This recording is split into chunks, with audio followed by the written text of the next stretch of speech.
and I'm going to require the other bonds. I need the accounting. Why am I being arrested? Take her down to jail. What crime have I committed? This is kidnapping. This is a false arrest. Court is now on the record in City of Conneaut versus Amber McHenry, 24 TRD 819. Ms. McHenry entered no plea to charges of no operator's license and expired plates, each of which is a minor misdemeanor, on December 17th, 2024. I scheduled it for a bench trial for January 8th of 2025. Ms. McHenry was given notice of that bench trial. I have a signed receipt in the file showing she got notice of that bench trial. Present on January 8th, 2025 was the law director along with a police officer. Ms. McHenry failed to appear. As a result of her failure to appear, I issued a warrant for her arrest. That was January 8th. It's now over a month later, February 11th, and Ms. McHenry is now turning herself in on the warrant. She's in the courtroom, and she is without an attorney. Ms. McHenry, why were you not here on January 8th of 2025? I have a question about the case. Ms. McHenry, sit down. This is not your courtroom. Sit in that chair. I have a question about the case. That's not the case number that I had. Yes, it is, Ms. McHenry. You've got other cases pending that are set for jury trial. The original case number that I had was like TDR, like 0800 something. And 24 TRD 819. 819. Okay. I was just double checking on the case number. Can you repeat your question then? No. Why were you not here on January 8th? I put in an appearance and it was rejected and struck from the record, and I was sent a letter saying that I am not who I said I was. So I have a question about that because I don't understand. This is not a discussion here. This is not a conversation.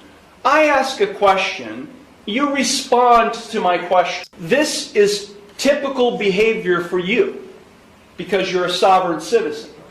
At least you claim to be. I've never claimed that. Well, your documentation that you file, including the one you filed today that did not have a correct caption or case number on it, is indicative of that.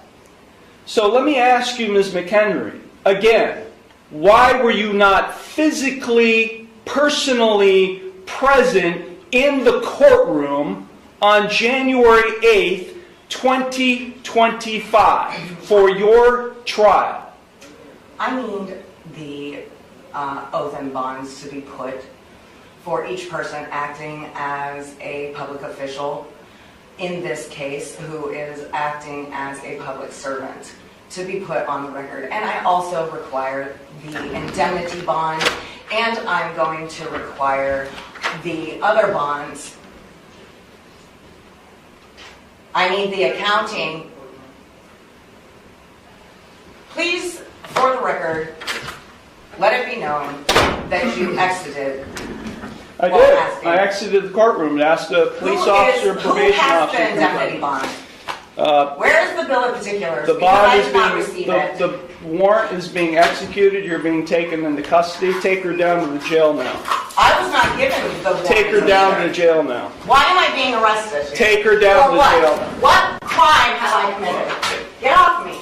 This is kidnapping. This is a false arrest.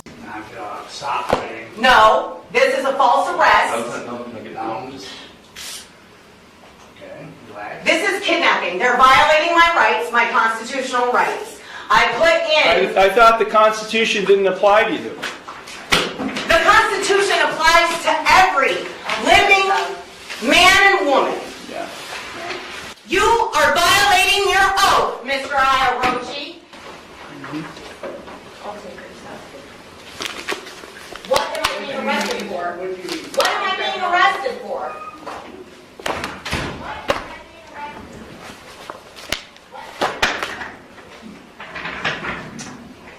Okay, with respect to the rest of you here today, good morning. My name is Nick Iarochi. I'm the judge, and this is your initial appearance hearing on traffic-related charges that have been filed against you. Every courtroom tells a simple lesson: discipline, respect, and responsibility matter more than emotion and confrontation. Understanding the law and following the proper process is always the strongest way to make your voice heard. When we choose logic over ego and cooperation over conflict, we give ourselves the best chance for a fair outcome. If you enjoyed this courtroom story, don't forget to like the video, subscribe to the channel, and share your thoughts in the comments.